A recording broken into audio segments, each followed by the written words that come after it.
Hey, it's Tim, Pickup Truck Plus SUV Talk, and I get asked all the time about reliability. It's one of the top questions on this channel, top questions in the comments, and on the website as well.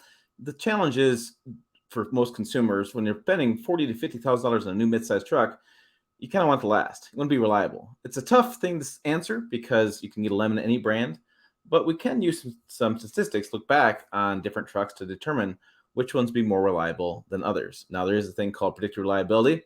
Predicted reliability is going to cause a lot of people to be frustrated in the comments because you can't predict anything.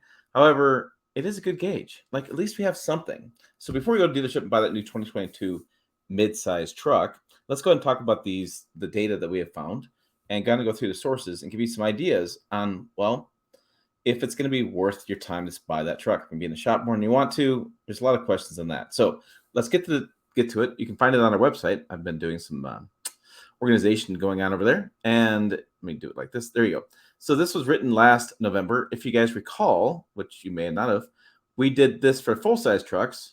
Yeah, that was earlier in the year. So we have the Consumer Reports 2022 truck reliability list. Check that video as well. But here we have reliable mid-size trucks. And what we decided to do was we went through this to our friends at consumerreports.com or org, these guys. And then we pulled up the reliability information. Now, I can't give you the behind the scenes.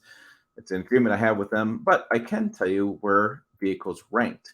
And so if you look at what the ranking is, we will see the top trucks, and there's going to be some interesting changes. So number one and number two are going to be for a tie. That's the Honda Ridgeline and the Ford Ranger in any order.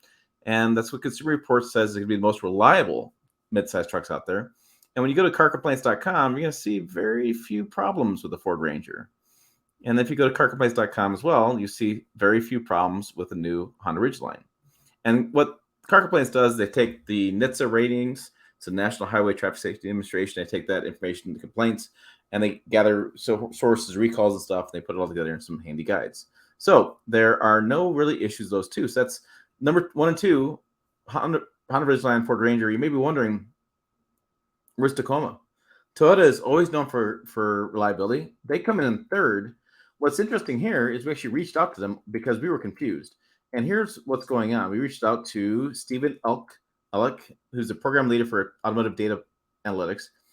He pointed out that even though the Tacoma is 7 years in its life cycle, since 2019, it has scored well below average. The 2019 model year, owners reported multiple fuel pump issues, transmission problems, and drive system issues. Now, we did a video on this, on 2019 problems and how they're working through some transmission issues. And so it's interesting to see that got knocked down because of all that, even though it wasn't brand new. There's always this thought that you don't buy the first year model because it's got too many kinks to it. But here we go. Here's a vehicle that's been around for 7 years. And during its mid-cycle, during its cycle of being on the market, it did have some problems. So that's interesting that they had some issues with that, and looking forward to maybe a new model next year, new Tacoma, and address some of those problems. And if you go to carcomplaints.com and look, you got 21 complaints here. You pull this up, and it's drivetrain and transmission problems. So there clearly have been some issues with that Tacoma in 2019 with that. And so moving forward, it'll be interesting to see what happens with the 2022. Do we have any problems? Yep, still some transmission problems early on. And 21, no data yet. So looking at that information, well, maybe they fixed it, maybe they didn't. Who knows? I still getting worked through. Need more data. Number 5, number 6 is kind of a tie. Chevy Colorado and GMC Canyon. And if we go again, look at these information, you can see the Colorado and has quite a bit of complaints. It's got a ton. Transmission problems, interior accessories, and GM's had a lot of problems with their transmissions. That's why most people are all moving to 10 speeds. It seems like that is a solution, and we're going to see that probably next generation of Colorado and Canyon coming out again, probably next year. I'm sure we're going to have a new transmission, probably go away from the current transmissions and move towards something more reliable, which, again, that 10-speed seems like it's done a lot better job. Rounding out the bottom of the list is a Jeep Gladiator. This is not a big surprise to a lot of people, but it kind of was to me. Wrangler is not known for liability, and Gladiator isn't as well, although they're really cool vehicles, which is why they sell so many. So looking at Jeep Gladiator, we have 24 problems. Steering problems, we had did a couple stories in this where it seems like they wander around the road. There was a recall, I believe, and maybe a software update on that, and it seems like that has solved some of the problems with that. But yeah, some engine problems with steering was the big issue, and that's where I think Consumer Reports is seeing the same information that we're seeing, where again, steering problems, it just tends to wander.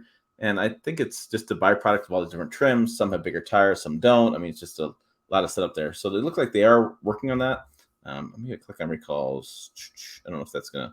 No, clutch pressure plate. So it's not about that.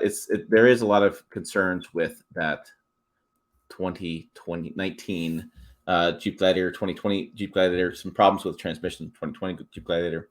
So there's a lot of concerns there. So let's wrap all this up. If you're looking for a new midsize truck and you're searching only for liability, that's one of your top key metrics, which it should be. Nobody wants to be working downtown on the side of the road. Really, Ford Ranger, Honda Ridgeline are where you want to go. It's interesting because the Ranger was a global platform vehicle. There's not many changes there. The Honda Ridgeline's been around for quite a while in its product life, and there's not many changes there. So pretty good stock in either one of those. The Toyota Tacoma is still a solid choice. Resale's really high. The transmission issues and some of the engine, as far as people don't feel like it's as fast as other vehicles or as powerful, may cause some concern there. But you can talk to a lot of Tacoma owners who just freaking love their truck. Number 4, Nissan Frontier. We talked about that as well. Nissan is typically pretty well known for reliability, and I expect that truck to get a little bit better. We have Chevy Colorado, GMC Canyon, be new next year, and Jeep Gladiator running off the list. But again, Jeep Gladiator is just really cool. So there you go. There's information you need to know on the 2022's midsize trucks, whether they're reliable or not, out there shopping. Hopefully give some data to you so you have understanding of what you're shopping for and what's going to be the best truck for you. Check the website out over here down below. You'll see that right there, little tag. That's social media, pickuptrucktalk.com. Pickup Truck Talk for all social media. Remember, we do a live stream every Thursday night at 7 p.m. Bring your questions over there. That's 7 p.m. Central Time. Make sure you check the other videos over here. We have a ton on reliability, on safety, on everything you need to know about the truck market. As always, thanks for watching. I'll see you down the road.